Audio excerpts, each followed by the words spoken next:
Let's get started. The truth that sets you free may also tear your life apart. Ladies and gentlemen, here is the find of the century.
don't know my time.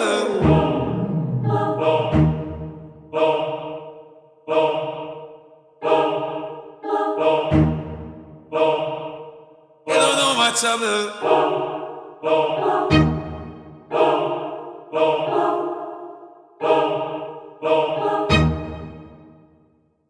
You don't know my time.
Good people, good people.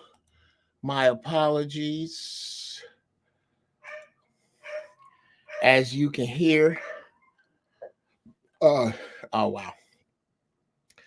I'm probably gonna mosaic, so I'll come back out. I gotta figure that out. What's happening, y'all? Hey, Latoya. Hey, girl. I'm gonna talk about something I was seeing in the chat in a minute. Turn that down. Getting a little feedback in her. Y'all hear me good? Do I sound how I sound? I sound all right? Okay. Let's see. All right. Dead Pill looked like he was here first. What up, Dead Pill? My main man, Frank Green, we gonna talk to you. Bruce. Jedi Bruce. That's the senior Jedi Bruce. He's so close to the Master Jedi. He's close. He's so fucking close. He reminds me of the brown belts in my dojo where I learned karate. We had a gang of brown belts because everybody was scared of the black belt test until our instructor started saying, go home. Don't come back till you're ready to test. Don't come back till you're ready to test. So it's some, I can tell you right now, it's some 50-something brown belts walking around Chicago because they didn't go back. Yeah.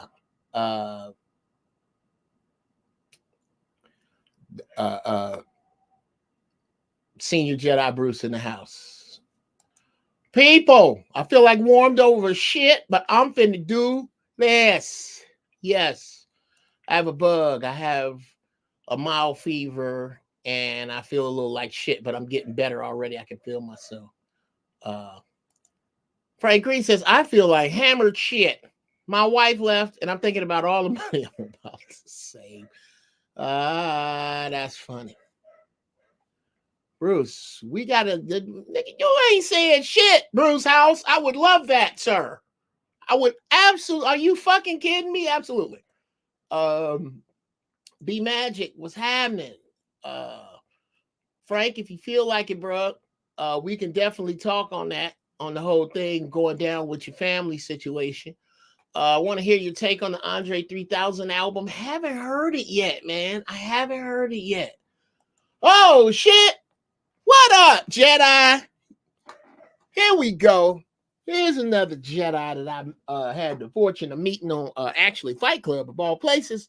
Omni Electra, what's happening, brother? You are so welcome in here, man. What's up?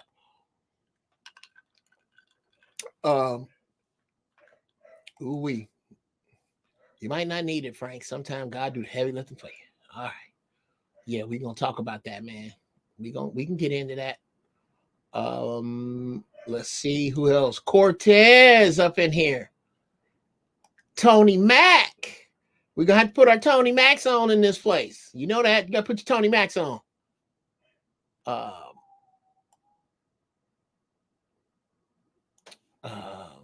me see.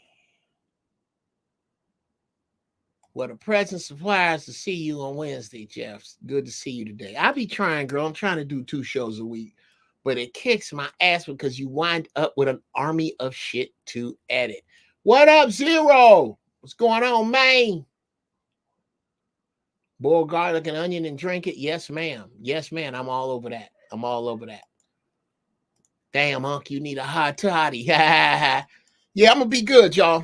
Don't worry about your uncle. Don't worry about your uncle. Confession, I've had a bit of dairy lately that I shouldn't. I've eaten some eggs.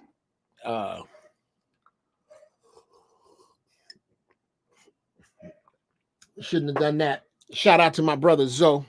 Yeah, Latoya, I hate to make you choose, but I'm gonna have to say 6 in one hand, half a dozen in the other, because I like to think I drop gems, and I happen to know Brother Zoe Williams drops fire constantly. That's my nigga right there. Oh shit. Had to zoom to Thailand, did you? Okay. I got a friend buying some property over there. Yeah. So I'm good. I got something warm to drink. I got something cold to drink. I'm feeling myself with uh uh some cold to drink, some warm to drink. And oh shit, ladies and gentlemen, a guest tonight. And I hope he hang out. I hope he hang out and come in. Another brother I met through Fight Club. My man Sharon. What's going on, brother? Welcome, welcome, welcome, welcome in the room. We're gonna open it up in about an hour. I'm gonna talk shit for an hour, and then we all talk for an hour, and that's the fucking show. But yeah, man. Hey, welcome. Y'all welcome Sharon Bracy up in the piece, up in the dojo. Uh so we are here. Welcome to Giraffe Balls, the show where I get high as giraffe balls and we talk about whatever is on y'all mind.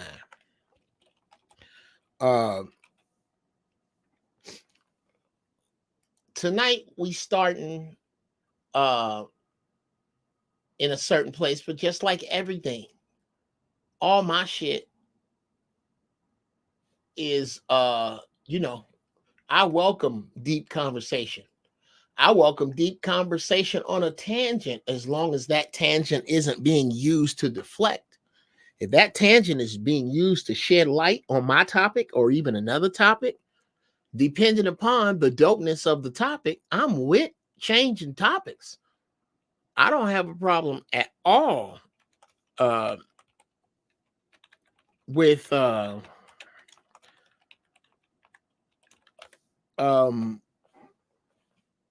talking about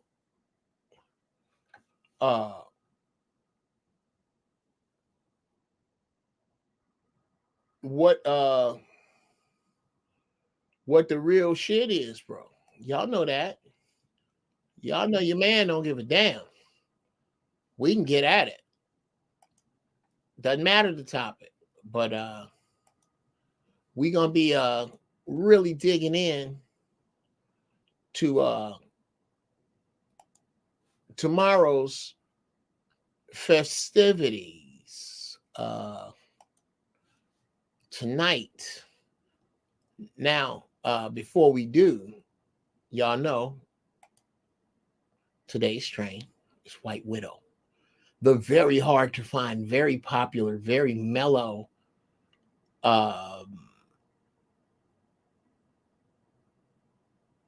very mellow, very peaceful, very relaxing strain. And I have seen it to be that. So that's what I'm smoking on tonight. So without further ado, I don't know why I keep dropping down. Y'all let me know if I'm mosaicing, but my shit keeps dropping down. My bandwidth every time I go live, it goes whoop, and it doesn't. I don't have that problem in other people's channels, and I didn't used to have it here. So I'm gonna hurry up. Y'all let me know how I'm looking, because before it starts really tripping, I'm gonna go ahead and take the Regal Royal Pizzle for Giraffe Bizzles right now. Let me make sure I got enough water in my shit.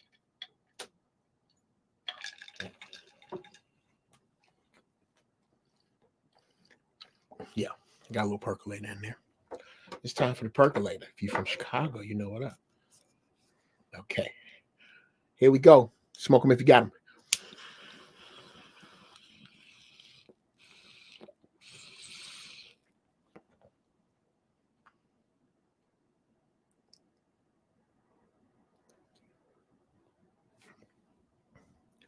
That's what's up. Now, let's see. Next time I need to have the other thing cracking.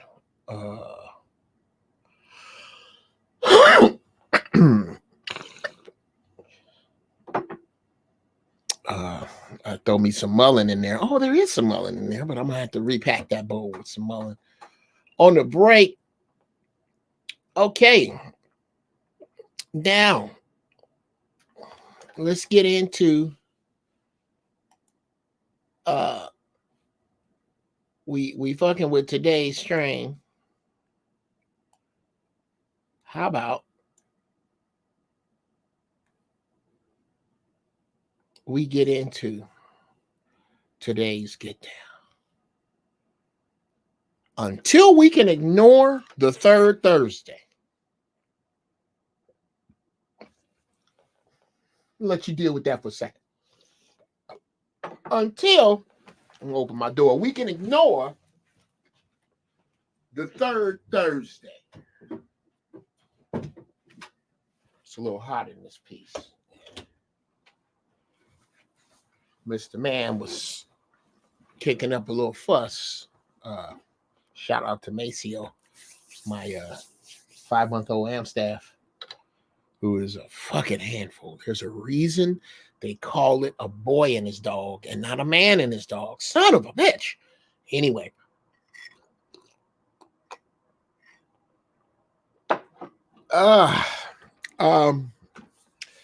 Until we can ignore the third Thursday. Okay. I must say, first off, let me start with my pride in the young people.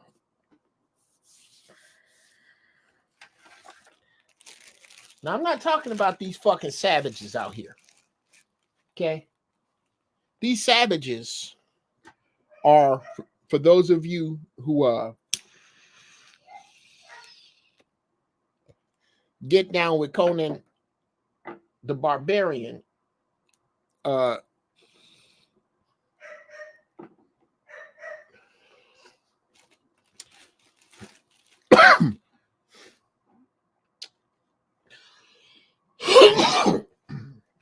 excuse me. Y'all remember the PICS, the PICTS? Look them up. Oh, man, she gonna make me close this door because I know you just long. You done been out. You done been fed. Ain't nothing wrong with that goddamn dog. Anyway, he done shit Nate. Now, the PICS were the unwashed, uncivilized, cannibalistic masses spoken of in Conan the Barbarian. Now, forgive my knowledge of history. I'm not quite sure if there was an actual people who fit this description, but I am more than sure that these some bitches in Conan were savages. Okay, them not the young people I'm talking about. I'm talking about the brother Ben X's of the world. I'm talking about the brother Daniel Muhammad's of the world out of Chicago. Shout out, brother. I'm talking about the King Randalls of the world. It's them. And it ain't going to be all of them. But it is my belief that they will raise the generation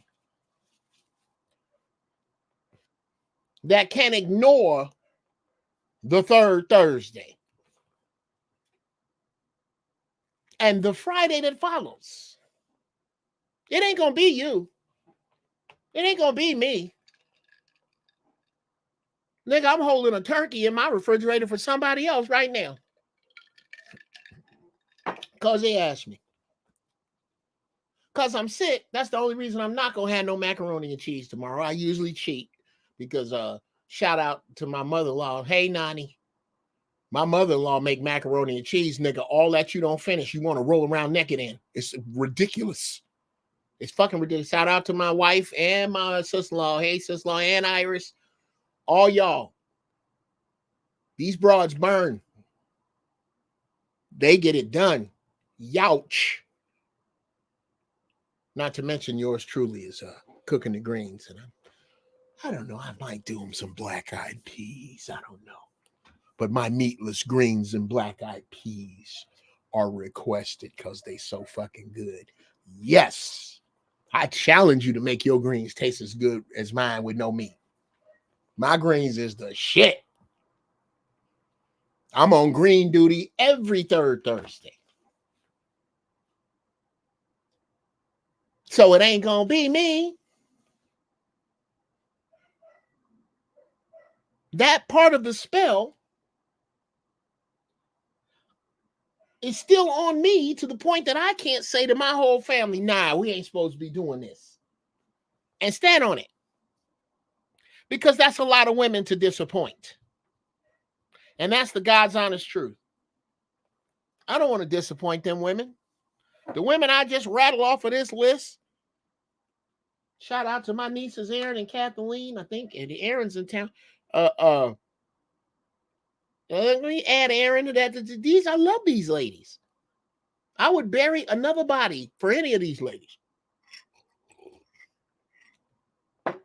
For any of them.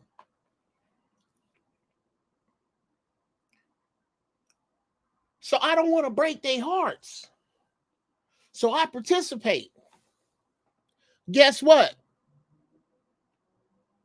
The Brother Ben X King Randall, Brother Daniel Muhammad generation, they kids not going to be this close to this bullshit. In case you are wondering what bullshit do you speak of, Uncle Jeff?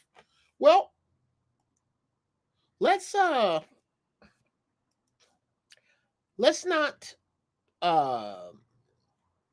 assume that everybody knows.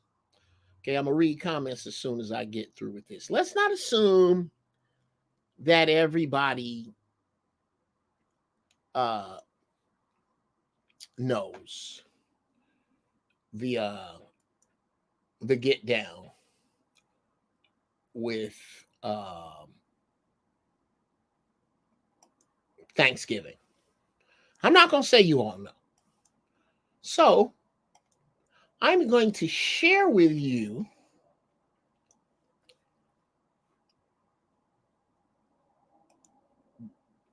this little piece of footage. Once I get it queued up. Let me get it queued up proper. About the true meaning of Thanksgiving. Okay. This was, I believe, an ABC broadcast, which is why I'm going to have to hit them with fair use like a motherfucker. And that this video is being displayed at Uncle Jeff's weed speed. This is where I take and slow it down a little bit to between half. We're going to start him at 75% and see what he sounds like. And then we bring him in like that there. And then I come like this here. Put him in theater mode, and here we go. Hi, I'm Dave Stotts from Drive Through History. Happy Thanksgiving.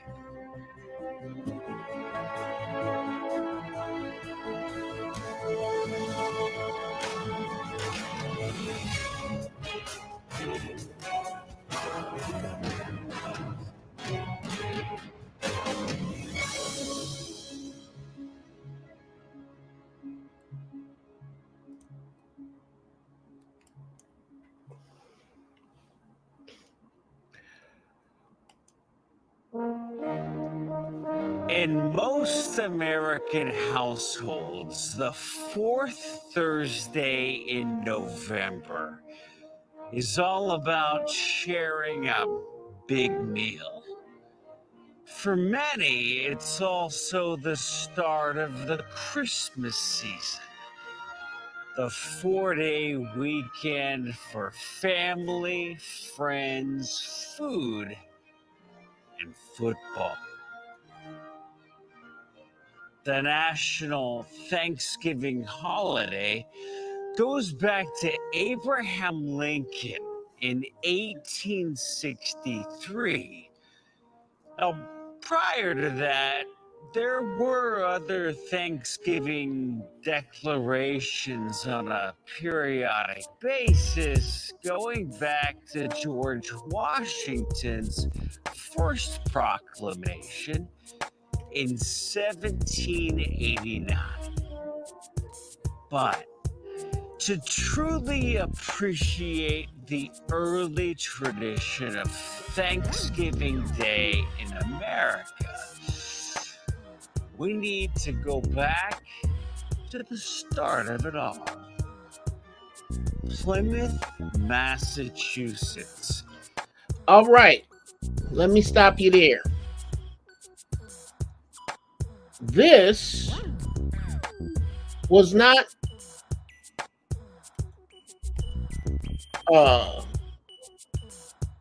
this was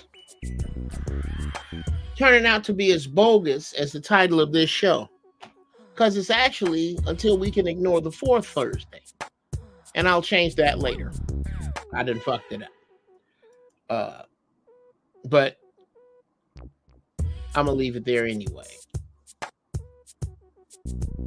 I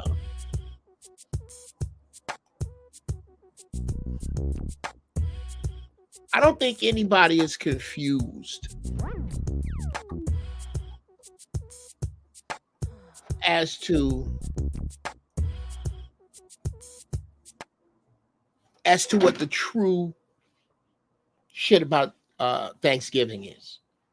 Okay, these barbarians came over here and slaughtered and massacred their way into America.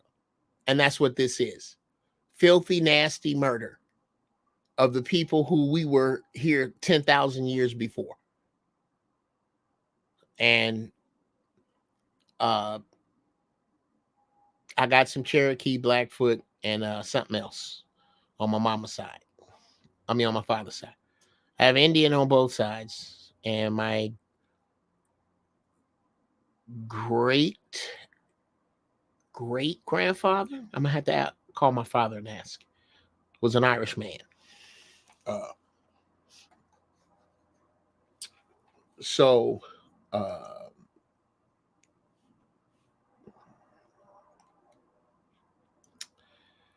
Yeah, we know ain't nobody in the dark about the barbarism. You just like getting together to eat. It's fun. We all get dressed up. We cook the best food we can and come together.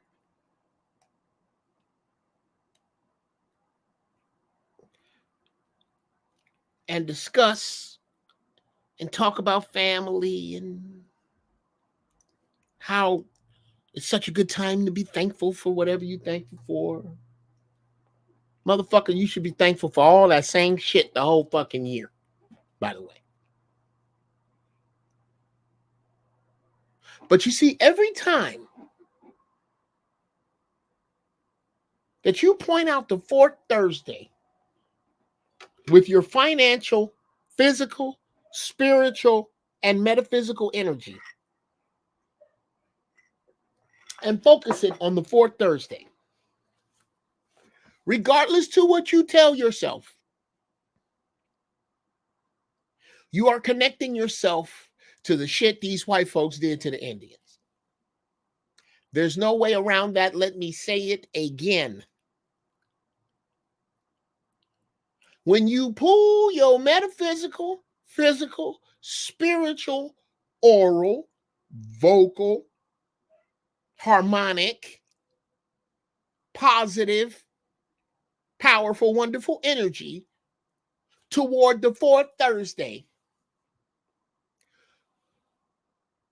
You are using it regardless to your sweaters and your family and your friends and your well wishes and your traveling, regardless to that.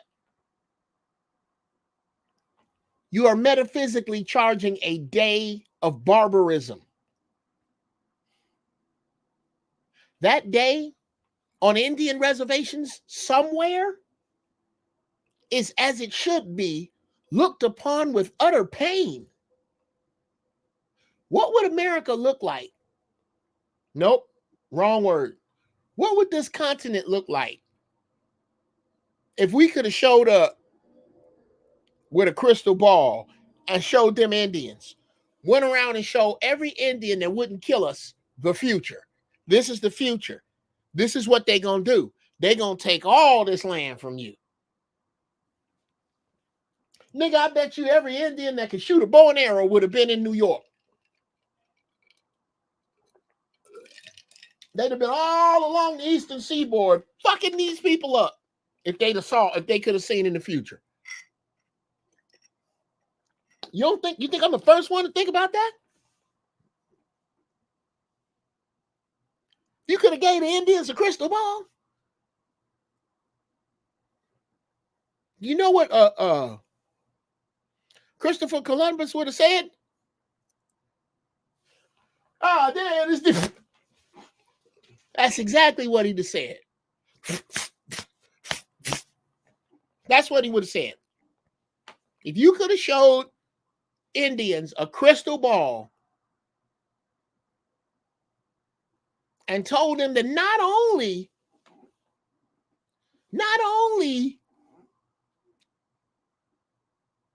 are we going to stomp your baby's skulls with boots to save bullets, not only are we going to famously march you across the plains with smallpox on the blankets, not only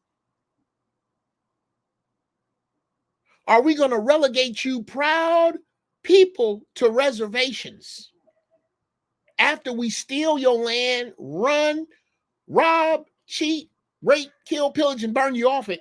Hi, babe. No. He just been out. He done ate. He done shit. We spent time outside the cage. We spent some time. He gonna be all right. No, I love you, baby. Yeah, and I feel stupid. Huh? Yeah. Did you take anything? I did. No. What did you take? I took some vitamin C, some B12, and some mullet. When you gonna start? You want eggs? Yeah. No. So you need to start the greens. You start the greens tonight? Okay, all right. You wait too late. I can't help you. Oh, okay, baby. I love you.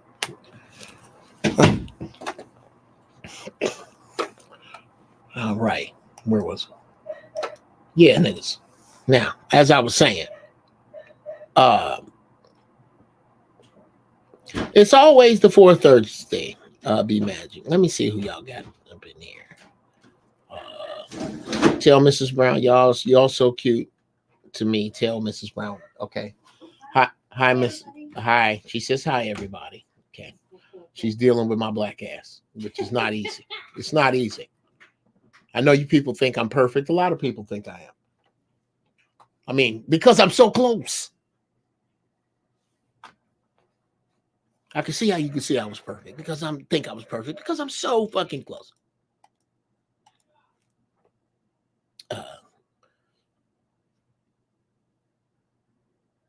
Yeah.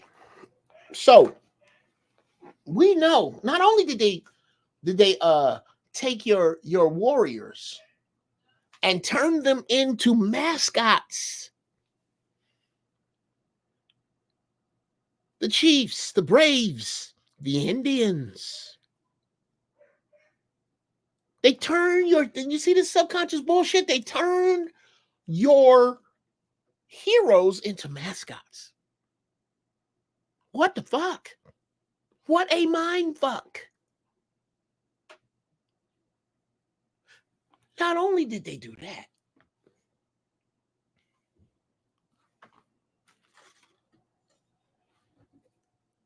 they came up with a holiday to celebrate all the shit I just said.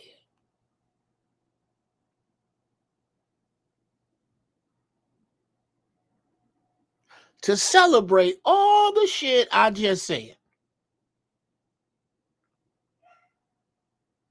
But because my mother-in-law's macaroni and cheese tastes so goddamn good,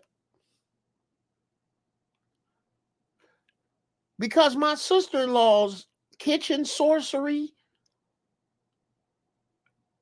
is unreal, because my wife's kitchen magic is on some other shit, and because my greens are dope.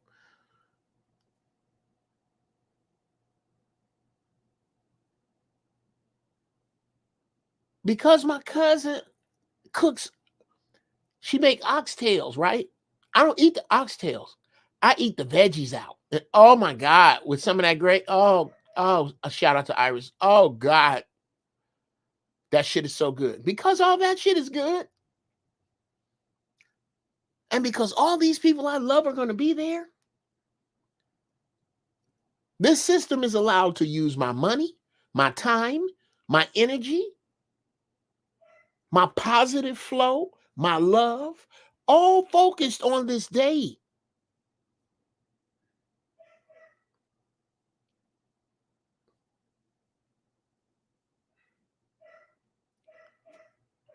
We're not interested in healing until we get rid of that. We're not interested in healing as long as Ronald Reagan has a library, a street named after him.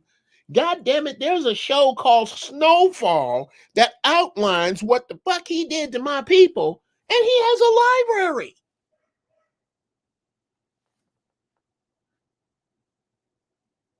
Is there an Adolf Hitler library I know about? Yeah, I'm comparing the two.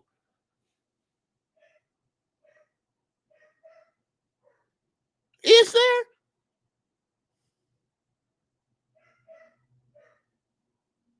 Is there a Manuel Noriega library I don't know about?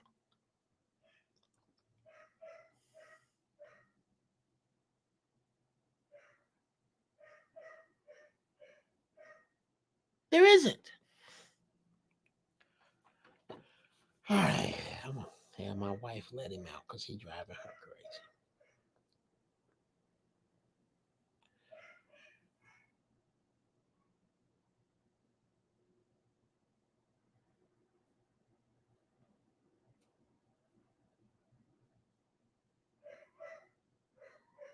I'm gonna call my dog up here.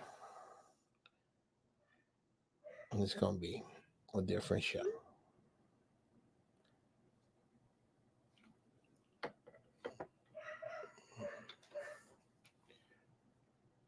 That's hilarious. That's hilarious. They should have let you in on 3Gs, but you're long-winded as hell. You know I am. That's why I like it in here. It's my fucking show. I can take my goddamn sweet ass time. Wow. Here we go. Reaganomics versus Bidenomics. Okay. Which foot in your ass would you like?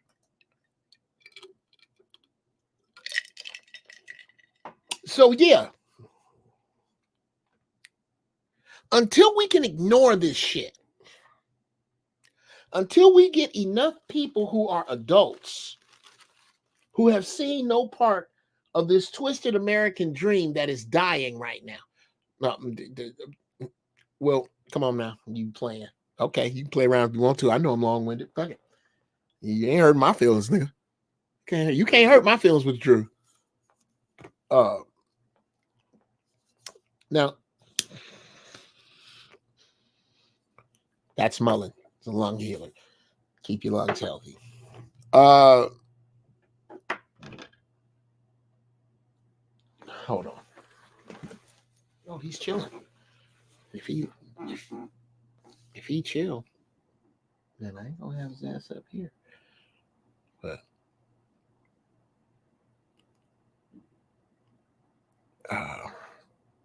and brother, Brother, let's throw that up there. Speaker vibes, Trumpnomics. Let's throw that up there. None of these people mean you, the common man, any good. They're trying to get rid of you. Look up Agenda 21. Whole nother conversation. Now, I'm saying, everybody here that came in here, all fucking 27 of you, and I hope I got 27 likes at this point. Oh, baby, did you see? Marlon? What? Let him out. I'm gonna call him. Marlon? Do I need to feed her? No. She ate too? No, I tried to feed her. She wouldn't eat. Her bowl was empty, so you didn't. The bowl was empty, so did you put food in there? Her bowl was empty. Her bowl is empty. And it was up. Okay, I'm hot. Yes, honey, feed the dog. She's acting like you didn't feed her. She's acting. Oh, okay. Okay, I'll send him up. Okay, send him up. My big dog told on me. Okay. Let me know when you let him out.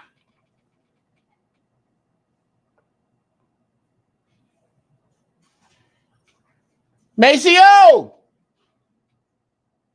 Papa! Yee!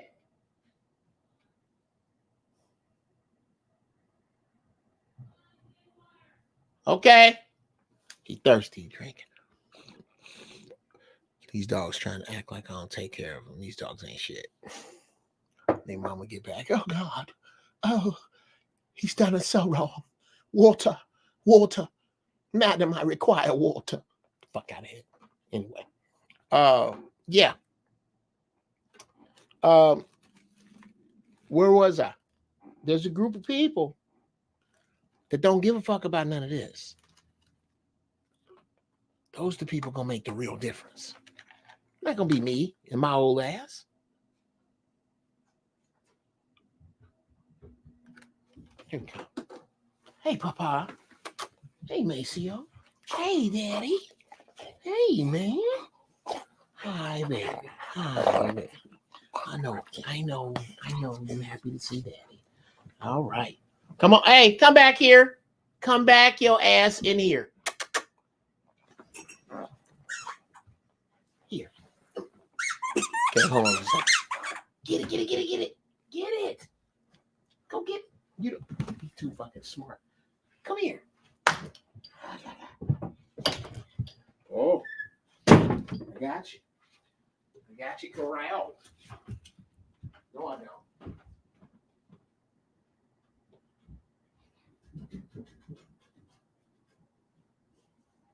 Here. No.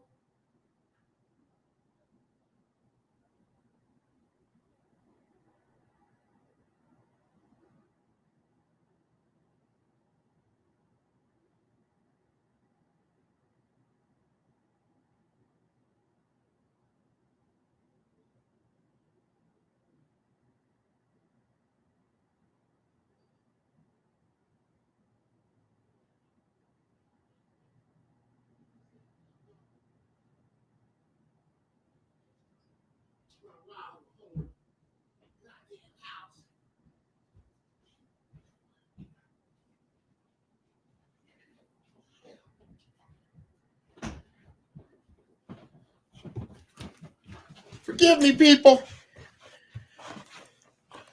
Goddamn dog running crazy through the goddamn house. And now you're opening my shit. Oh, it's a lot. It's a lot, niggas.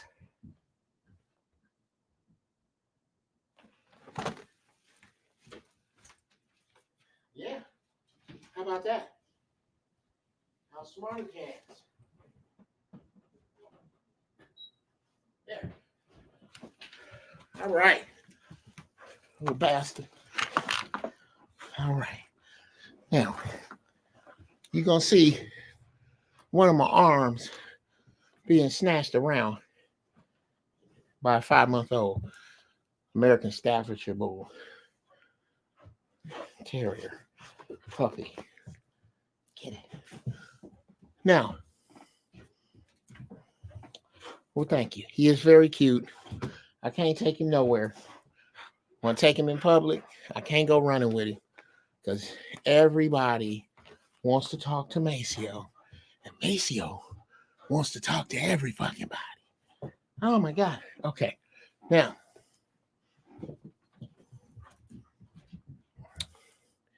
anyway, that's who it's gonna have to be, y'all. It's not gonna be us. We're too close to it. We have memories of it. Why do you think the same way weed is being legalized?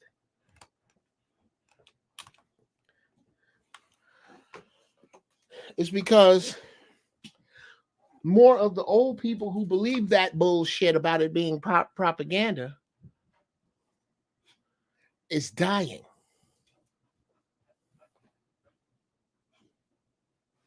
It's dying.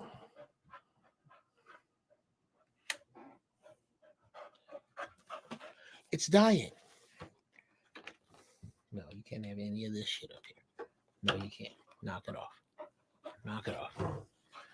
Put your ass down. It's dying.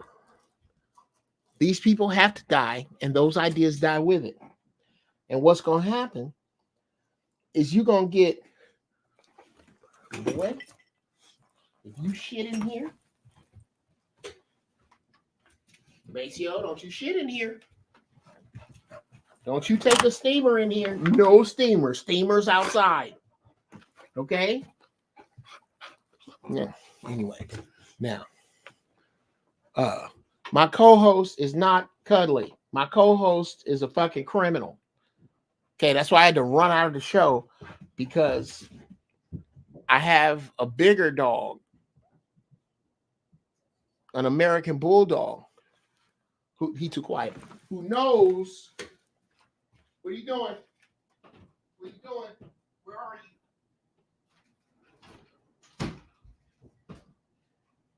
What are you up under there with? Hey, puppy.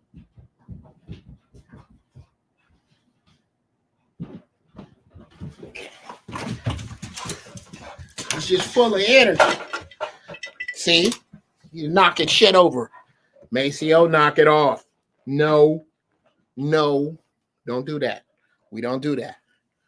You have to be very firm with these dogs. You can't fuck around with them. You can't. Oh, what the hell is that? Oh, that's the door. No, that's not the door. That's my other keyboard. All right. There we go. Yeah. This dude, I had to. Now he just run around upstairs like a fucking madman. That's you hear it. Zoomy. He just got the zoomies. Now,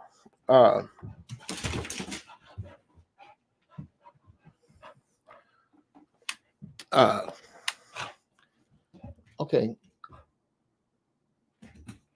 This dude is taking over my show. Maceo, bruh. Hey, papa, say cool. Good boy. Chini. Thank you. Stay. Now we're working on stay. No. We're working on I'm giving him all his commands in Yoruba and Swahili. But right now, he's just a fucking madman. Because he's just full of fucking energy. He's full of energy. And you can't even really, you gotta let him burn for a few minutes. And then he'll calm down. But till then, he's gonna run around like a man. No, Maceo, not finna tear up the studio. Because here why Maceo not gonna tear up the studio. Okay? Because Maceo daddy is black. And I don't give a fuck about Peter. Because Peter don't buy no dog food around this bitch. And I will let Maceo's ass have it with the wiffle bat. It just makes a lot of noise. Hey. You want the wop bop a loo bop? I'm going to give you the block, bam, boom. So I just let him run. As long as he tell me when he want to go outside, I'm good. Anyway, You're too close. You're too close, to be honest, that you're a Christian and you believe in Jesus and you believe in the Bible, but you still have a Christmas tree. Counter to Jeremiah 10:3, where it clearly, read Jeremiah 10:3 and see if Jeremiah is talking about anything other than a fucking Christmas tree.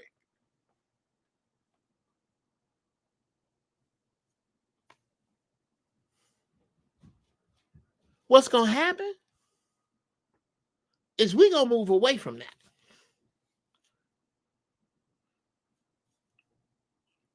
We're going to move away. Make sure I still got a dog. We're going to move away.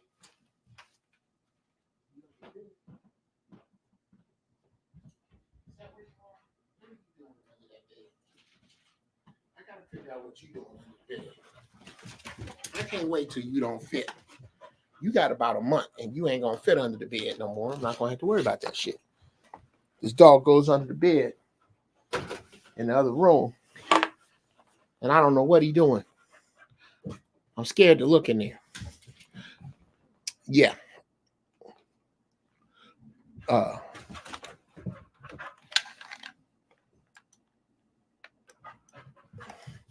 We're so used to assimilation that we do it in our sleep sometimes. That's scary. That's scary.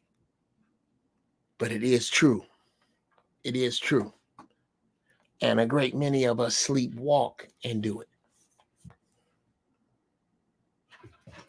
Hey, Papa. A great many of us are sleepwalking right through it. Right through it. Because it's so much easier. It's so much easier to just get along. Nigga, go eat the macaroni.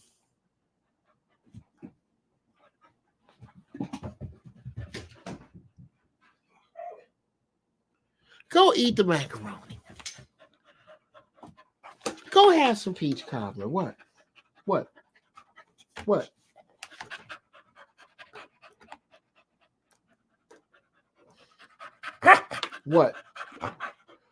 Okay. I tell you what I'm going to do. I'm going to open the doors of the church just a smidgen early.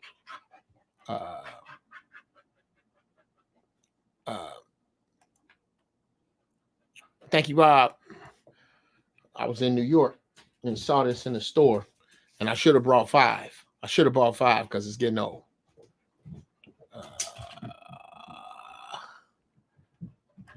So, I'm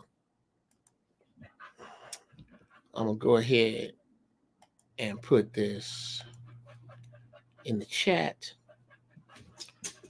so y'all can come on in here and then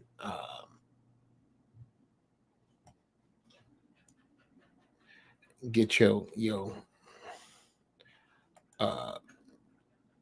Shiite together.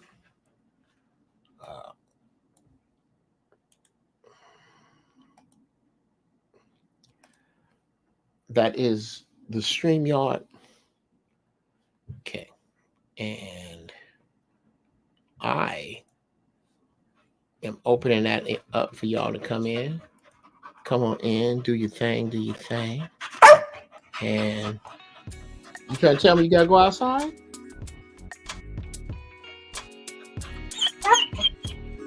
Okay. Okay. Yeah, I think he's telling me he gotta go outside. So, y'all come on up in here. I'm gonna go take him out and come back, and we're gonna keep going.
All right, goddamn it. All right, people. All right. Goddamn it.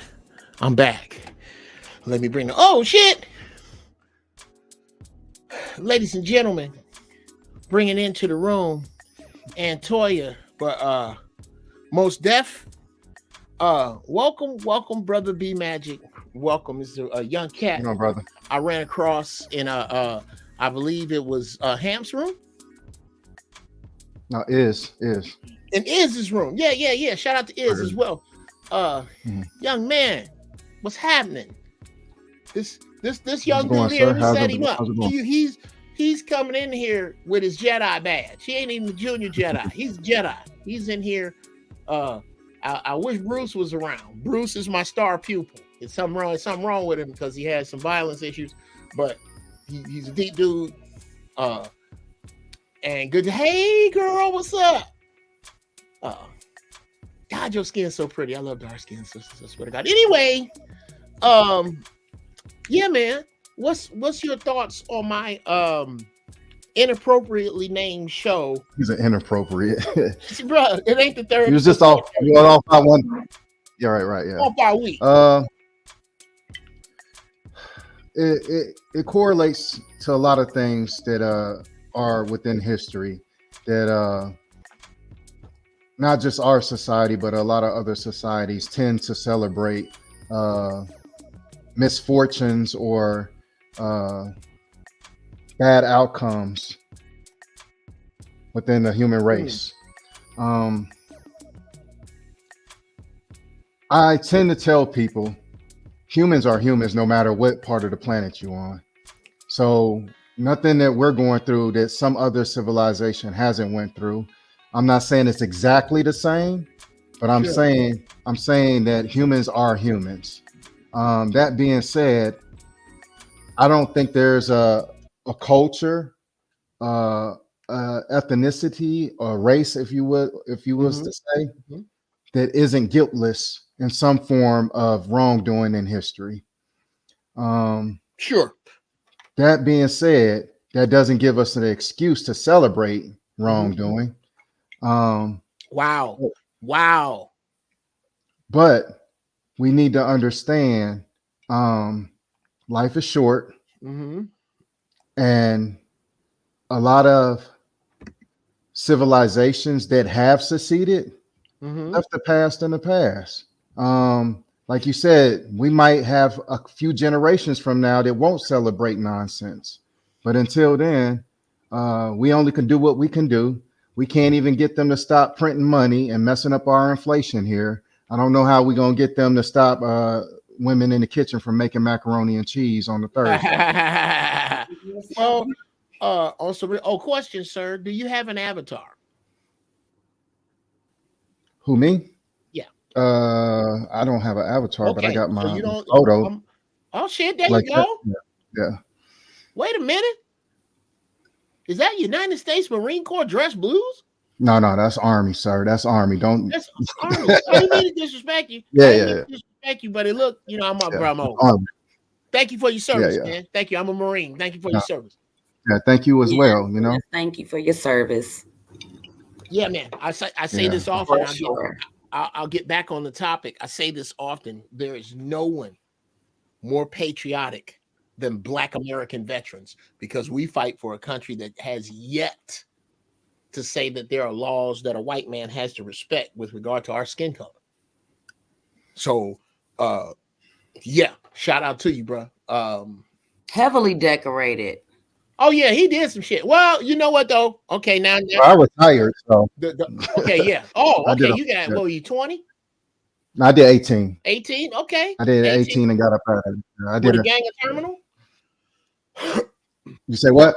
With a gang of terminal leave? No, I just medically retired. I got out of there as soon as I could. Oh, okay. Well, Yeah. Again, Hey, Robbie. now, hey, Sister Robbie, I'm gonna give the Army a little bit of pushback on the medals, Sister Toya. When you come home from boot camp in the Army, you look like you fought a war yourself already. You got a jump rope under one arm. Now, You got a don't bunch talk of about shit. the Army. My daddy was in the You Army. got a bunch of shit. They got some medals, nigga. They got Persian Gulf you got a War. gang of shit. You got a gang of shit. You can get some medals. No. It's not like that.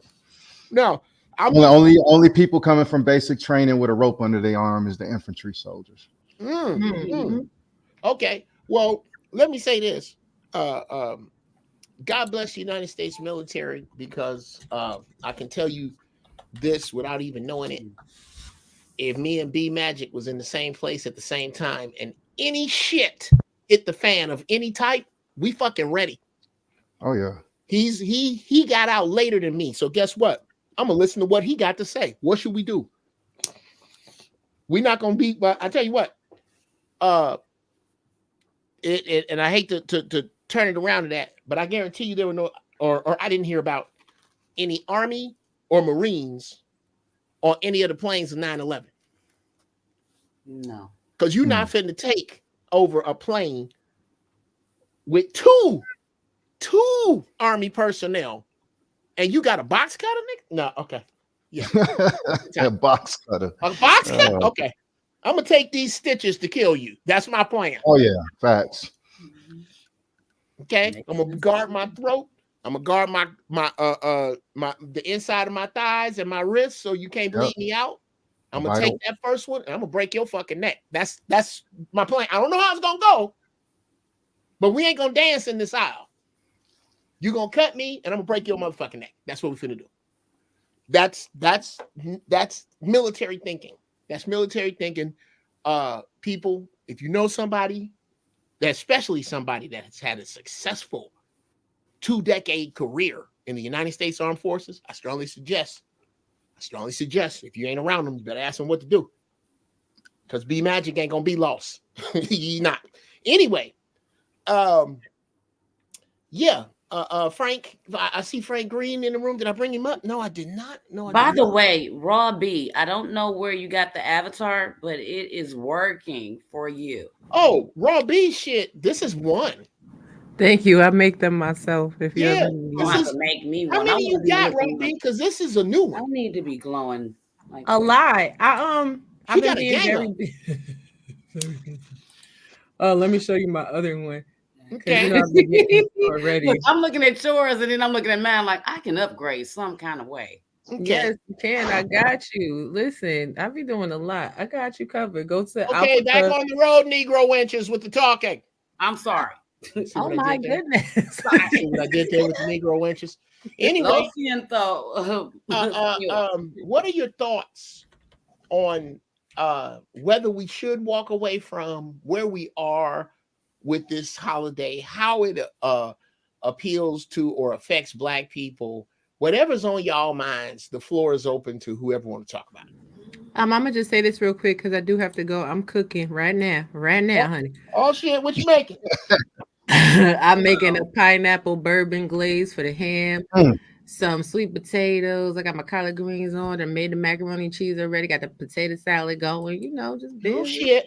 Okay, Raw. That I gotta ask you this because I couldn't pronounce it. You said something about a sauce that your macaroni is in. Exactly. Bechamel. Bechamel. Nigga, drop That knowledge. sound, I ain't never heard of that. So that sound bechamel like is a biblical name. Nigga. yes, Lord, be magic, yes, Lord. Bechamel is a mother sauce. You start with like 6 tablespoons of butter, 6 tablespoons of flour, 3 cups of milk. You cook the butter and the flour until it becomes a light almond brown so that your sauce has a nutty flavor. And then you add the milk and you whisk it up until it gets thick. Then you pour in about 8 ounces of cheese. If you put your elbow macaronis in that bechamel before you layer it with everything else you do, it gives it like a luxurious mouthfeel. It just tastes like heaven. Okay. Okay. Sound like I mean, Hey, that sounding real good. yeah, that sound like paddles. That sound like clear, but I'm gonna eat it. Amen. It's only That once a year. sound good. Nigga, you'll grin like- right through your heart attack eating that shit. That shit Amen. sound good as hell. Thank you. I mean, that's the type of heart attack I could look forward to. I'm sorry to say it. Nigga, look, did y'all hear me? I'm more than depending upon how I feel, and I feel like I'm coming back. Usually when I get a bug, it's only on me for a few hours, 5-6 hours. And then my body kills it because of what all I don't eat. And I've been indulging in a little bit of dairy lately, and usually none. I really don't fuck with dairy until Thanksgiving, when my wife's mother makes her macaroni, and nigga. Whew. Anyway, yes, Lord. But I was gonna say this about the yeah, let's get back in it. I'm always conflicted every year because I know we're not supposed to celebrate them. Like Christmas is a really tough time for me too. Like I know we ain't supposed to have that Christmas tree. I know the scripture, but I have children. So trying to keep them normal and not have them picked on in school, and also infuse into them the righteousness, it's real difficult. Like I don't do Halloween, and we constantly have a struggle every year because my child wants to dress up. Thanksgiving, I'm just cooking something light, you know what I'm saying? Just so they have a nice little meal so they could go, when they talking with their friends, but it's not draped in the, this is the turkey and the Indians, because we are Native American Indian. Right. Like part of our family is. So it's just like, it's a slap in the face. And we know Christopher Columbus ain't discovered nothing. So it's a lot. It's a lot. It's real heavy. I'm glad you are talking about this because more people need to. Yeah. And sis, here's what I believe. How old are your children? They are 10 and 6. Perfect. 10, 6. In my opinion, 10 to 15 years from now, and I plan to be around, I don't think we're going to be doing a lot of this. Because the peer pressure that pressured you and me into tomorrow, the reverse of that is going to pressurize your children out of tomorrow. I pray so. This is why I'm cooking so late, because I really wasn't going to cook nothing. I'm telling you, I was conflicted all day, and then I'm like, let me just get in the kitchen and cook them something, They gotta eat. Right. Man, shout out to all the YouTube cooks and all the social media recipe holders. Thank y'all for blessing us with y'all bullshit that y'all go post on y'all timeline, and it's gonna taste like shit. Thank you. Shout out to all of y'all. How you doing, huh? Now, hey man, what's your plans for tomorrow looking like? Well, I was gonna cook a brisket, but my wife won't let me back in the house. Oh shit! Yeah, I'm getting a divorce. So, it's going down here. I said I was never gonna get divorced again, but here I am. Okay. Well, I don't want to be the doom and gloom brother on the chat, so let's talk about Thanksgiving. Okay. I mean, we can. All right. If you don't want to talk about it, we don't have to. But just know that we can, bro. Why you just don't cut the brisket in half and make it a 1-serving brisket? No, I'm not And Toya, you separating play my that. top. I'm not separating my top and my bottom round for nobody. No, I don't cook But just brisket like cook the that. whole damn You thing get out. you get one Here's good smoke. You get one good smoke out of me, like a good bong or blunt hit. Look, you get one good smoke. That's it. I'm not Take the separating whole it. brisket and well, pig no. out. Here's the deal with the. Here's what I think is probably your problem more than anything. If I'm hearing it right, Frank, Please do. is because if you talking about cooking a brisket, and no diss to the ladies, but the best chefs in the world are men. Very few men I know that cook can't. I know a gang of women who cook that can't. That's bars right there. I just thought about that. Hey, you want to know something funny?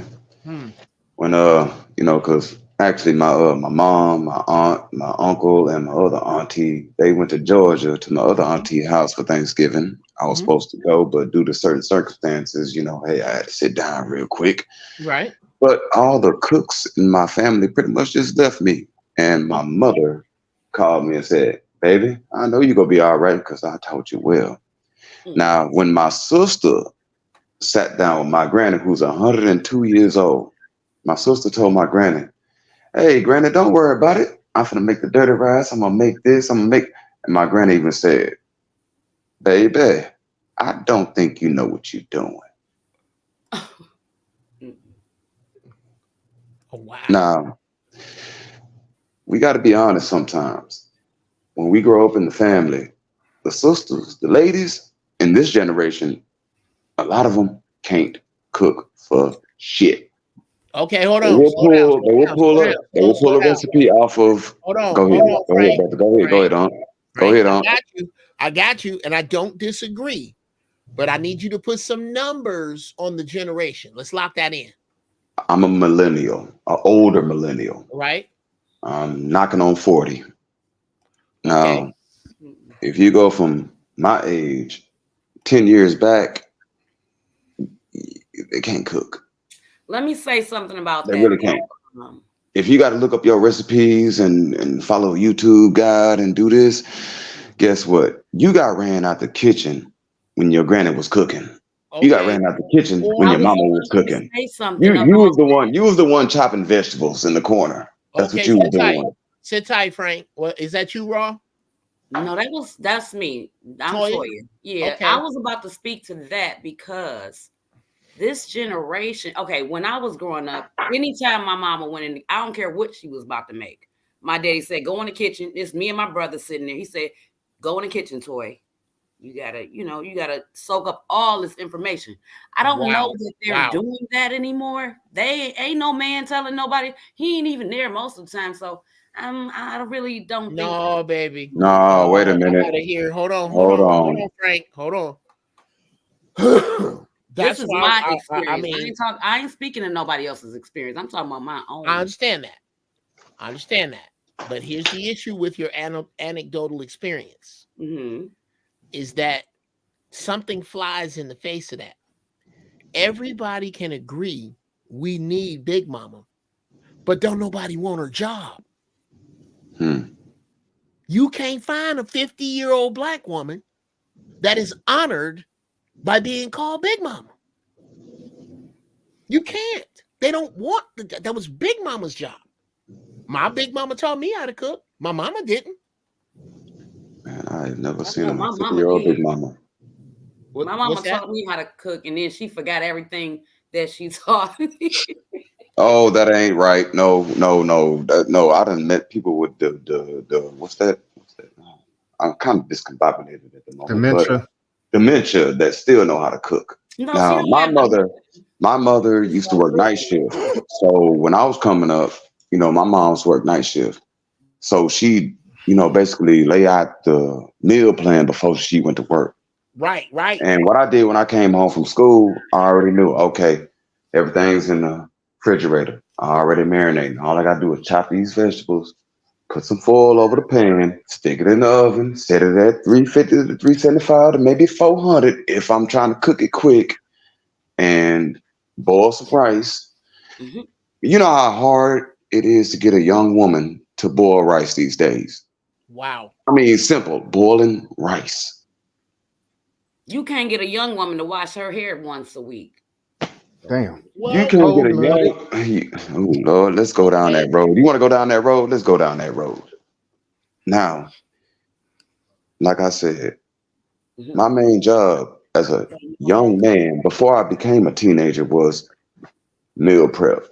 Before meal prep was a thing, I knew what meal prep was. Now, take that out, do your thing on the stove, don't burn down my damn house. And then my daddy would come home at around 7 o'clock, from work.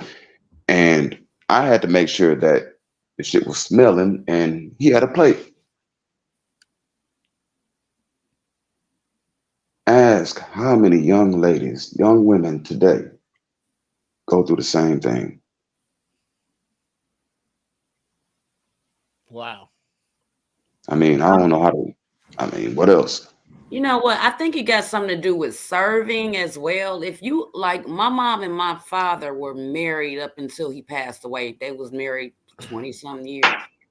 But my mother always served my husband. I mean, my father. And I saw that, and I think it's ingrained in me to do that. Now, if you don't have a man in the house, but you have your mom, you don't see her serving no man. You're not going to see her doing that because he's not there to serve, or she's not willing to serve him. So you're not going to grasp that idea. Now, I'm literally, going through a divorce right now. So I'm back in my parents' house. You know what I'm saying? I grew up in the suburbs too. So let me put that out there. And I'm looking at the posters on my old bedroom wall, and I'm thinking just about what you just said.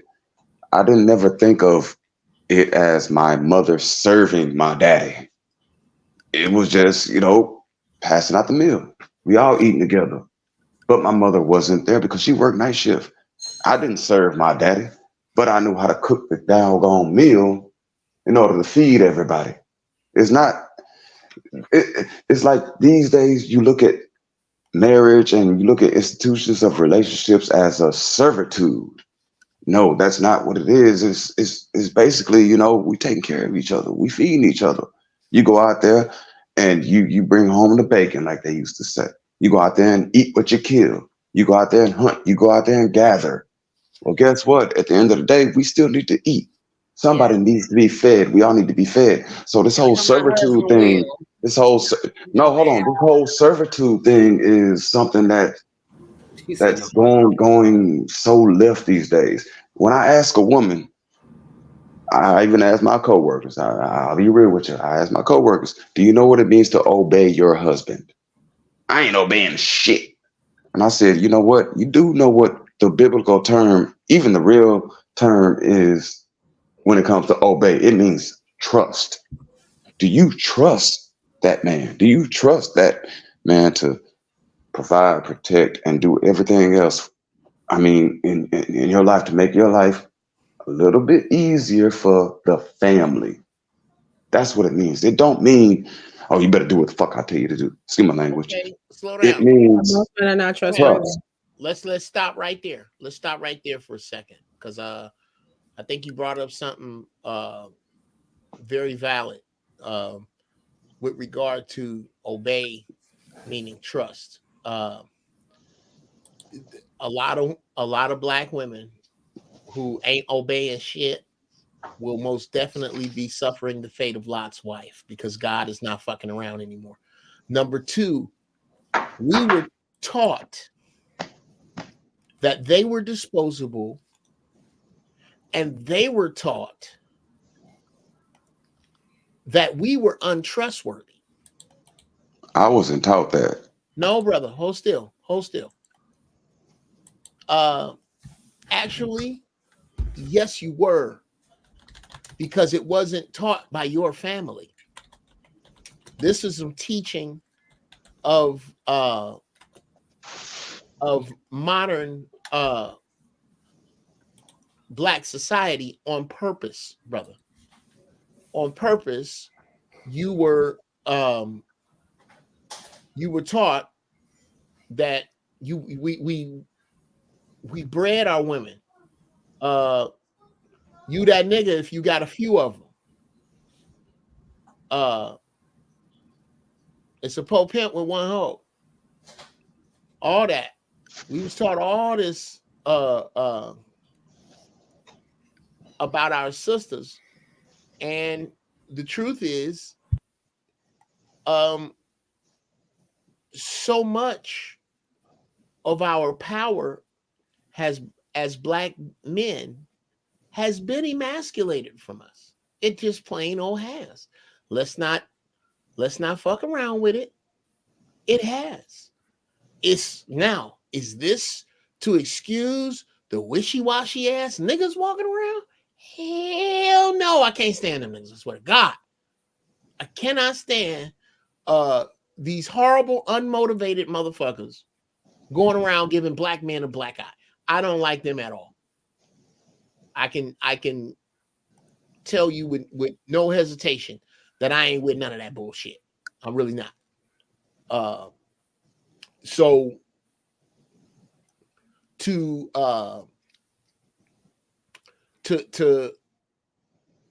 push and I think this is what Sister Toya's narrative was regardless to why the father's not there, his fault or not, you have a daughter being raised, and thank you, Brother Rob, you have a daughter being raised to, in her subconscious,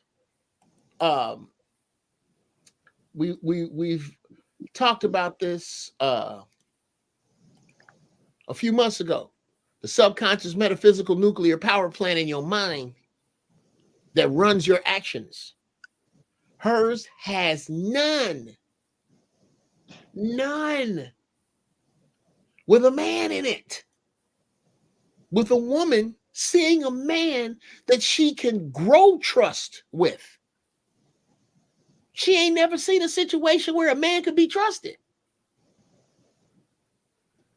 Oh, can I say one thing real quick? Sure.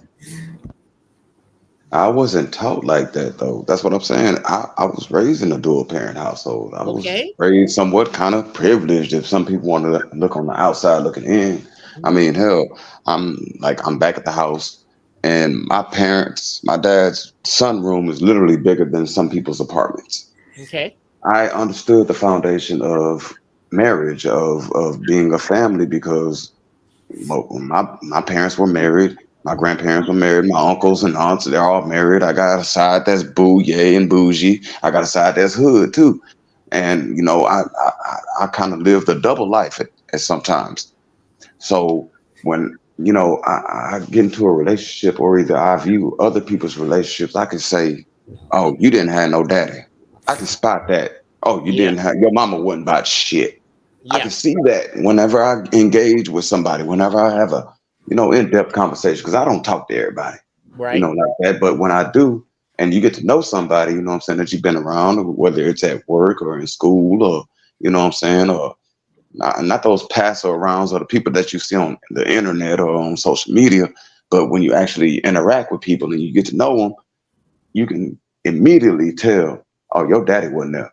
When you're talking to a dude, especially these days, when you're talking to a young man, oh, your daddy wasn't there. Oh, your mama was, she made you a son husband. Or either your mama made you her pimp down there. Your mama just used you. But whatever the case is. But it's like I can see that.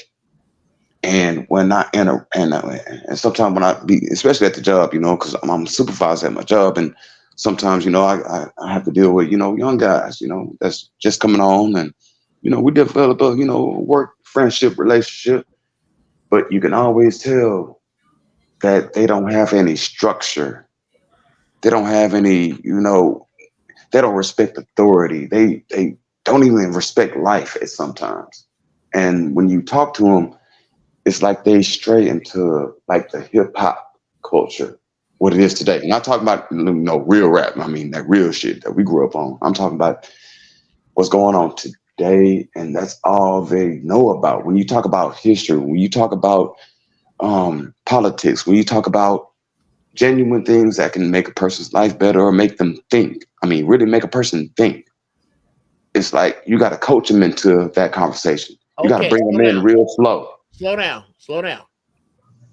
Here's your job and mine in that. There's a gang of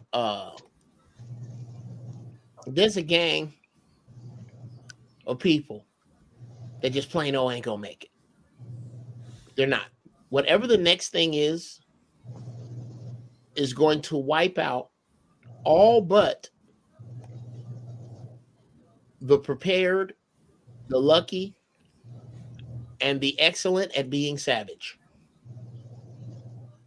The excellent savages will. Ooh, that's a great show topic. The excellent savages. They're gonna make it. That's a good one. That's a good one. The rest of these niggas, not so much. Not so much. So you can't. Your job, Brother Frank, is to find the ones like I was talking about. The King Randalls, the brother Jedi, the brother Ben X, the young Jedi's brother, because they're the ones that have the best chance. They're the ones. Do not waste your fucking time. There are other rooms I go in that I'm through with that. I'm not wasting my fucking time trying to force feed you wisdom. I'm not, because I know what I'm talking about. It's not just the shit I'm spouting. This shit saved my life. This shit is how my grandfathers and my uncles and my father and my stepfather and my cousins. This is how them big niggas used to move. And all of them died natural deaths. That's why I say I'm not talking out the side of my neck. I'm Frank Green III, in fact. And the things that you're saying, I respect so much, because that's the same thing I heard from my father and my grandfather and my uncles, you know, and my cousins and a few aunties. But, you know, at the same time, that's who I grew up around. My fathers, my uncles, the men in my family. And what you see now is it's an anomaly at some point when you witness these young brothers who really don't have men in their family at all, regardless if it's a father. They don't even have good uncles no more. They're being raised around a bunch of feminine energy, and this is what I'm trying to tell you, Brother Frank. No one. That is the big meteor that is outside the window, that is hurling at us at 17,000 miles an hour. We know it. We see it. It is that man vacuum is gonna suck a lot of people, brother. These fucking disobedient hyena energy ass women, them too. Yeah, I'm not even sure if it's outside the window. I think it already hit. I believe it already hit.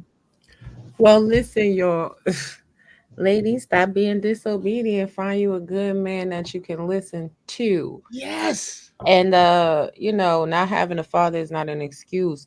I had my father till I was 8. My father passed away, but that has never stopped me from being a good woman to a good man. Some things you have to teach yourself. You have to heal yourself from your own trauma. Go to therapy. Like, do some soul searching. You are so right. Yeah, but like, people have to stop passing off their toxic energy to other people. It's not fair and it's not right. Frank, I will say to you, I'm sorry that your marriage is resulting in the situation it is right now. I would take some time and sit, you know, in prayer. Let God work it out for you. Everybody else have a blessed Thanksgiving, or, you know, whatever you want to call it. Enjoy your dinner tomorrow. Right. Enjoy tomorrow's And dinner. with that, I will say this about, you know, what I'm going through. You know, it just recently happened. You know, I'm saying divorce. I'm saying all that shit right now. But hey, I hit that loud pack and, you know what I'm saying, I got me a little drink in me. And I'm talking shit about divorce, but I don't really see it as divorce. I know my wife is going through some shit because she just buried her dad. And she's going through it. And I've been trying to hold it down, 10 toes down. But Uncle Jeff, you already know when death comes, the aftermath is what you really got to deal with. And now I'm dealing with, her people, you know how it is when death comes, everybody gonna lie about you when you was here, but they gonna lie on you when you was gone. You know what I'm saying? So, and it's a lot of, financial shit and all this other bullshit that they going through, and we got into it. So, I mean, I understand that. I'm gonna take my ass to my pop's house. I'm gonna go home real quick. I called him my old man. He said, well, son, you got your room over here. Come on back, but you can't stay. Type shit. You know what I'm saying? You gotta get shit together. Yeah, but you ain't gonna stay. Okay. Sleep it off. Let her sleep it off. Y'all chill out. Y'all need some separation real quick. But you know what you need to do. Hold on, Frank. Hold on. Sit tight. This is for you to The only ask. reason I'm saying it is because before I met my husband, we've been together since 2001. But before I met him, my father died. And I met him. And he... Lord rest his soul. Thank you. And that time in my life was so hard. And my husband became my refuge. So I don't know what's going on right now, but I know that I feel like she probably really needs you. She don't probably even know how to reach out to you and actually say that. You never know what kind of emotion is going through her. Well, right? Yeah, because I've never experienced a loss like. Guys, go ahead. I want to talk a little bit. Here's what I say to you, Frank. Whenever the D word comes up, it doesn't come up out of nowhere. That's the red phone. That's that real shit. So usually the last thing that happens is the straw on the camel's back. What I need you to ask you, regardless to how this happens, whether you guys wind up together or not, what are the lessons? And don't answer tonight. What are the lessons that I truly have to learn from this relationship failing? Not from it succeeding. Where did it start to fail and why? We didn't feel this way when we got rice thrown at us. We weren't talking about, we didn't see this day on our honeymoon. How did we get here? And let me be honest with me about that. And to whatever, to co-sign what Sister Toya is saying, all you can really say to a woman in that state right now, I got your back. I got you, baby. I got you, baby. That's and what I'm I told gonna give you. you your space. Now, let's define space. Are we talking about storage or the final frontier?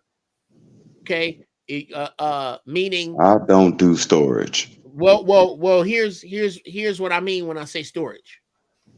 I would certainly hope that if me and my wife got into it to the point that this house wasn't big enough for the both of us, that we would be able to work that out.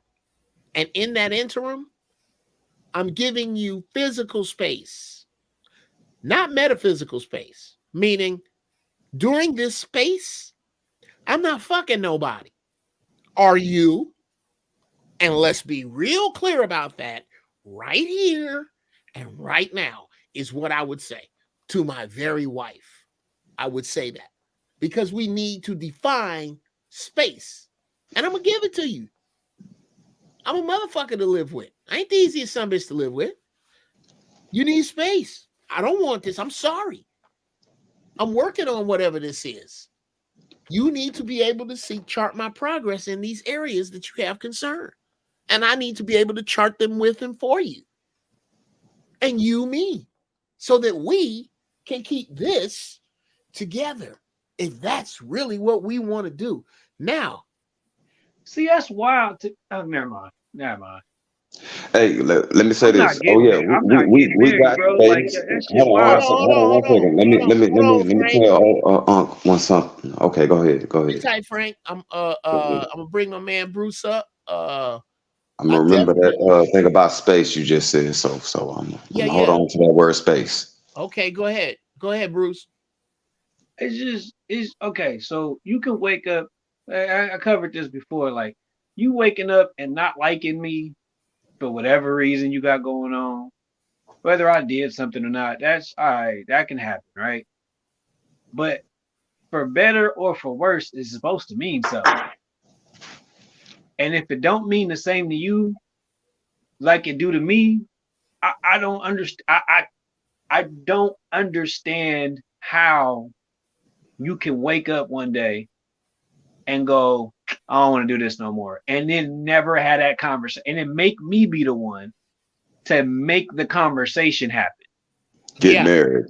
You'll find out. No, I'm cool. That's why I haven't got married. I got a box full of letters since I was 17 of women, of girls trying to propose to me and shit. Like I've never not been with a girl longer than 3 months that we should get married. That's never happened to me. And every time I look at them, I be like, nah, I'm good.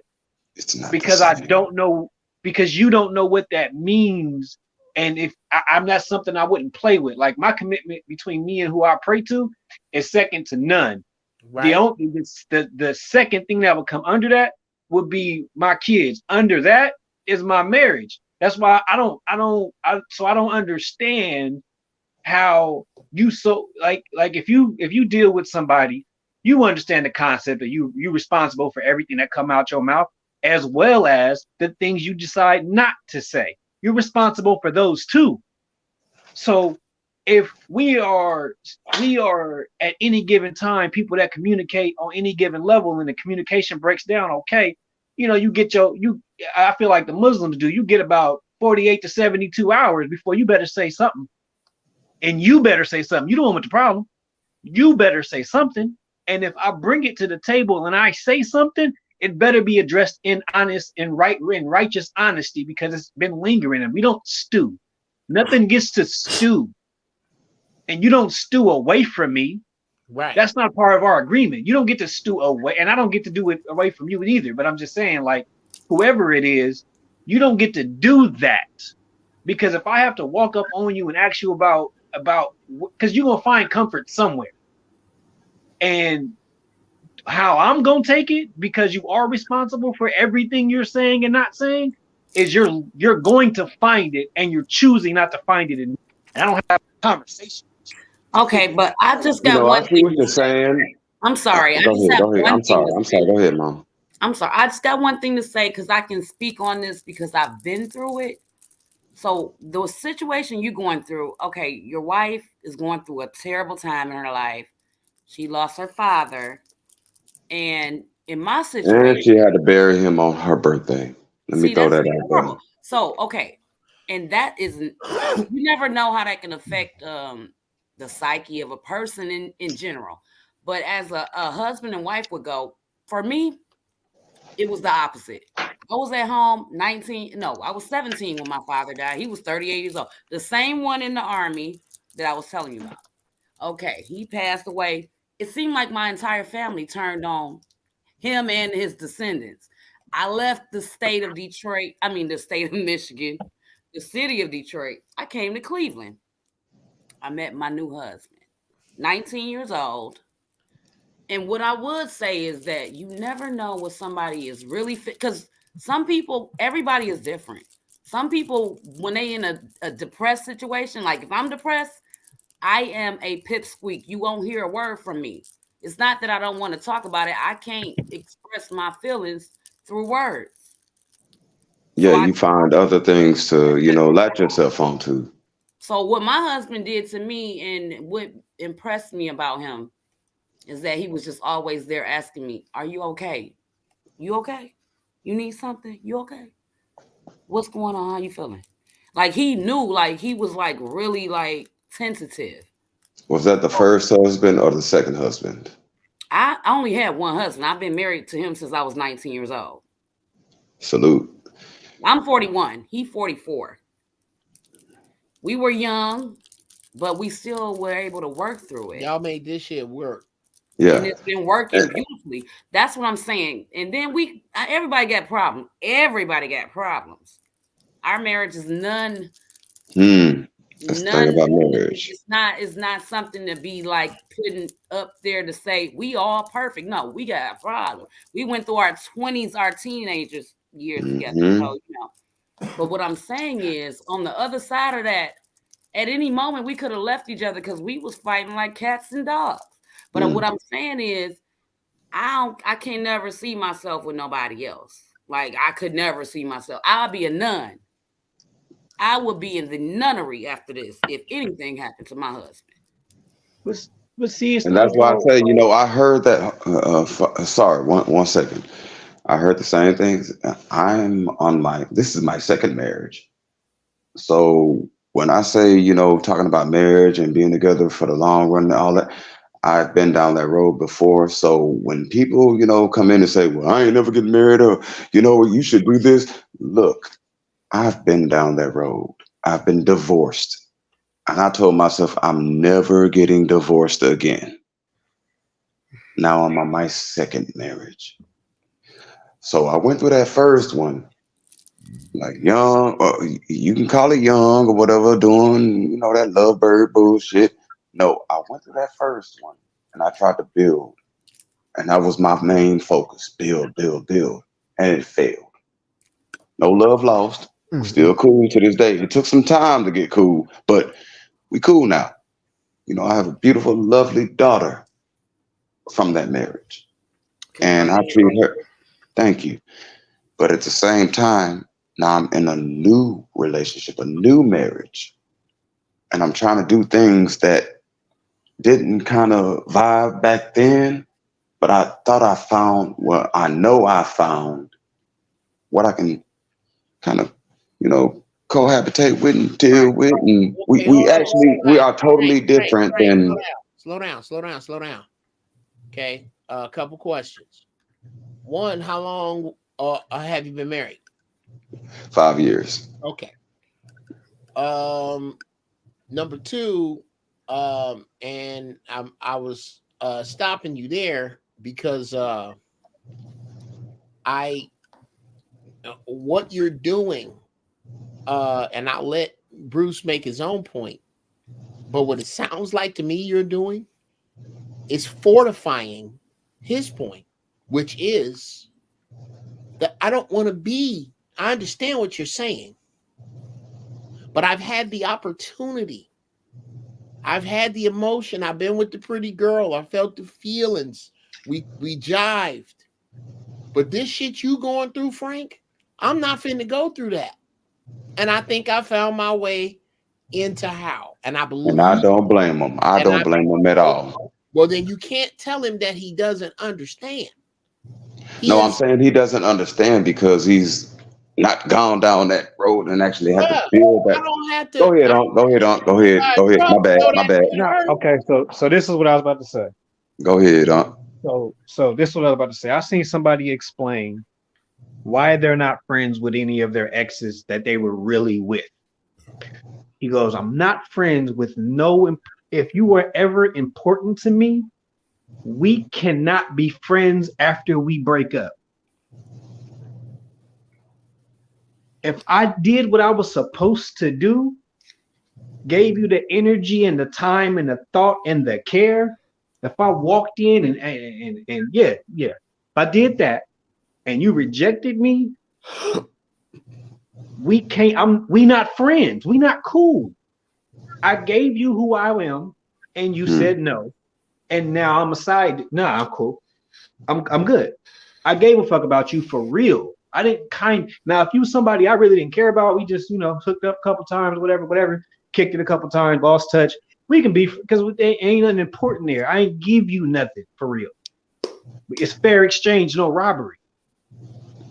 But if I really rock with you and you decide one day that you can isolate yourself from me, that's an option for you. I don't care what. It's supposed to be me and you against the world. I don't know what the fuck you think the world is. If you think the world is my daddy gone. So in real life, my daddy gone. My dad is gone. I can't blame my other for none of that. Unless you killed my daddy, you ain't got nothing to do with that. So if I'm pissed off today, rub my shoulders and I'll tell you I'm pissed off today and got nothing to do with you. and we gonna talk about it. And give me the day. Give me a minute. And that's some real shit right there. But I'm responsible for categorizing what, who, when, and how long I'm gonna be upset about whatever the given thing is in front of my other that I told who I pray to. This is it for me. I'm not dealing with nobody else. See, I don't play with God like that. So you can't play with me like that because I don't play with who I pray to like that. Can I interject, Bruce? I pray to nobody. I'm really only speaking from my own experiences. Let me tell you a story about what happened. My father died, right?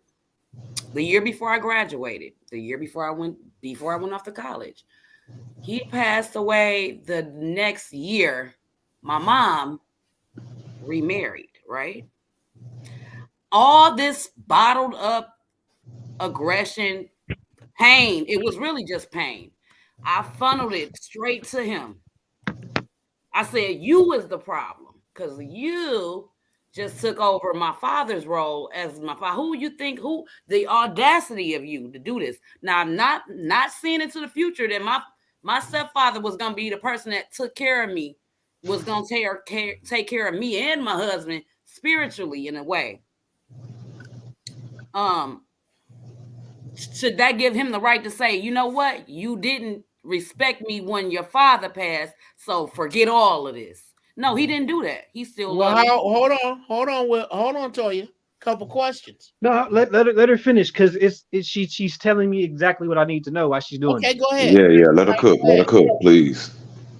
What I'm saying is, in the midst of that type of pain, you can act out of character, out of your ordinary. I went into AA at 17 years old, never even drunk before that. I was binge drinking to try to dull the pain. That wasn't my character. This is not something I normally would do. It took years for me to look back and realize that was something that was my response to the deep pain and depression that I had went into. I did not know that I was a 17-year-old kid. What I'm saying is things that people do under like bereavement when they are in deep pain.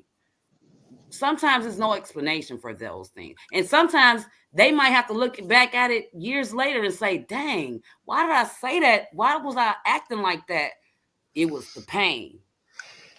It was a symptom of things that was going on in my life. Okay, Mama, you got my wife has been down in a bottle of vodka for the past couple of weeks, since he passed away. And I know that's part of the goddamn problem. Okay, G. So look, she was talking to me and she said what she said in response to, not necessarily directly to me, in response to what I was saying, but what she said, right? And this is why Unc always said, you're gonna need a special type of woman. You looking for a unicorn in a stable of all kind of animals, because even when she said that, all I heard her say to me was, after we sort through all the shit that was going on in real life, because we all got shit going on. That's why I don't believe in karma, because you can have 1,000 good days in a row and it's still gonna rain on your stupid ass. So it ain't got nothing to do with whether you a good person or not. Most of me, I got shit going on and I ain't shit. It don't even matter. So I say that to say, I say this: when it boils down to your situation, you are responsible for what you did and didn't say. If the man or woman or brother or sister that's around, anybody said, what's wrong with you? When you said nothing or didn't say what was wrong with you, that was your choice. How you fix that is your journey. I am okay with however you fix it. What I'm saying I'm not okay with is somebody calling themselves my forever, and at any given time, my forever looks at me and goes, I'm not going to allow you to be a part of how I fix this journey. I'm willing to leave you to fix this by myself. That is not forever. Well, I want to speak on that. Can I speak on that? But if your wife just lost her daddy, trust me, you go lay in that bed and tell her that shit and she not go hear a damn thing you just said. Understood. Bruce, can I speak on that? I gotta mute you, Frank. I gotta mute you because I want to hear from, I believe that was B Magic real quick because we winding down. What's on your mind, B Magic? All right, so I'm not going to speak on the brother's marriage situation because that's kind of personal, but I will speak on the current state of marriage, what Bruce is pretty much talking about. I had to explain this to a younger fellow a few weeks ago about marriage. He's in his 20s, and I had to explain to him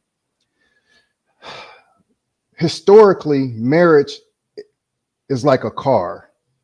It was designed to be one way. It was designed to drive on the roads. But what people are doing, they're taking cars and putting them in lakes and oceans, and they're sinking. They're trying to take a car. They're trying to take a car and they're trying to make it a boat, and it doesn't work that way. Marriage was designed to be one way and one way only. It is a necessity. You have to need that person. If you don't need that person, then it is not a marriage anymore. That is what that "till death do us part" was meant to be. That's the context of that statement. It is, if I don't have you, I might not survive. Historically, that's what that meant. I need you to get along in life. I need you to continue our lineage. I need you to continue a legacy. I need you for just survival mechanisms. All right, B Magic, you gonna have to preach now.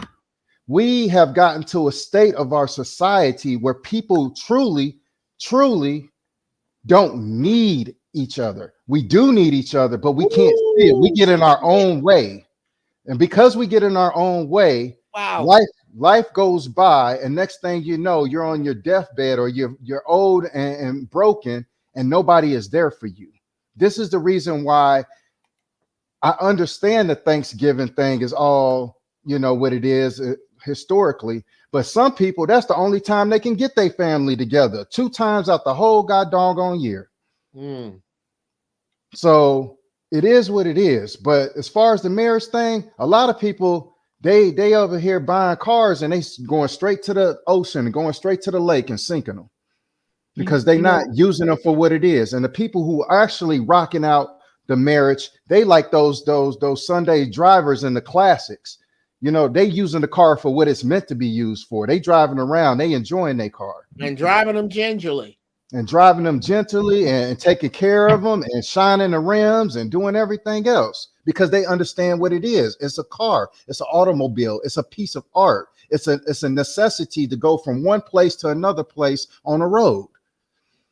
They understand. I become an option in my marriage, you have offended the God in me. Yeah. Well said. And then there's another thing. Stop the show. Stop the goddamn show. Stop the goddamn show. I'm gonna need you to repeat that, young man. The day I become an option in my marriage, you have offended the God in me. God damn it. Okay, ladies and gentlemen, right there. I have to stop the show. Number one, I gotta start these greens. Number two, I'm not gonna say nothing doper than that. Once I become an option in my marriage for you, you have offended the God in me. Okay, I think I see what Sunday gonna be about. Sunday is gonna be about keeping a new car smell in an old relationship. Because I don't think enough people do that. And this is not throwing no slings at anybody. Marriage is some hard shit. Now, I also don't believe in monogamy for Bruce's age anyway. I believe there is one woman, but she's going to be in charge of a couple more that you're going to be responsible for, Bruce. That's the way I see it. Wherever you at, when the shit hits the fan, you're going to wind up with more than one woman. And the one is going to be incredible, and the others are going to be on their fucking way.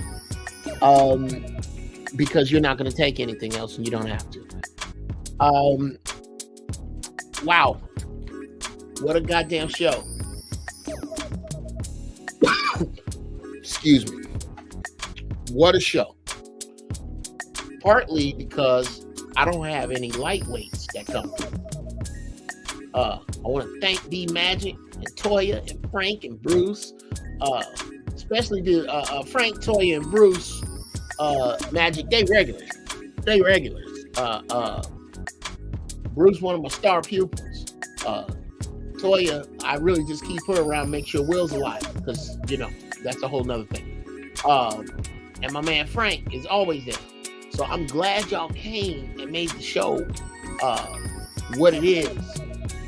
Thank you, Don Terrace and Dice and Ja, and Tyrone, Speaker Vibes, and Leica. Who else? Who else did I not? Rogish, what up? We on lock. All y'all, man, I thank you so much. And I ask that you do some real mechanical soul searching. I think that's what, if anything, to tie both of those subjects together, Thanksgiving and marriage. You gotta do some soul searching. Because that was some deep shit that Magic said about tomorrow might be the only time you get these people together. When you with them tomorrow, I want you to stay high in thought. Stay high in deed. Guide your ignorance to your wisdom. Pull out of the gravity of the stupid. Sisters, find your peace. Brothers, find your majesty. It's your Uncle Jeff. I'm out.